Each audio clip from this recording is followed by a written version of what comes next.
आज सुप्रीम कोर्टामध्ये माधुरी हत्येला पुन्हा महाराष्ट्रामध्ये आणि नांदणी मठामध्ये परत आणण्याच्या संदर्भामध्ये पुनर्विचार याचिकेची सुनावणी झाली।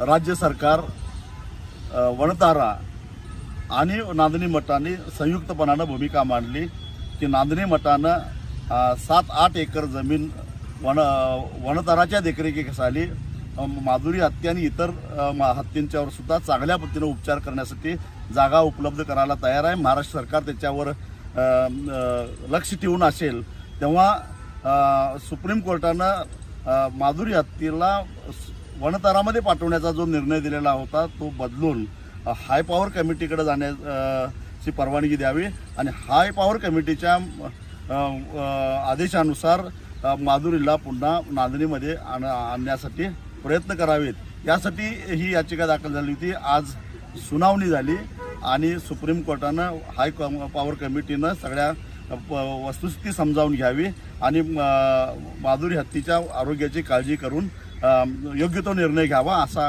अत्यंत महत्त्वाचा असा निर्णय घेतलेला आहे। म्हणजे हायकोर्ट आणि सुप्रीम कोर्टाचा आता अडथळा संपलेला आहे आणि आता सोमवारी राज्य सरकार, वणतारा आणि नांदणी मठ हे संयुक्तरित्या हाय पॉवर कमिटीकडे अर्ज करतील आणि एक प्रकारे माधुरी हत्येला नांदणीमध्ये परत आणण्याचा मार्ग काही अंशी सुकर झालेला आहे।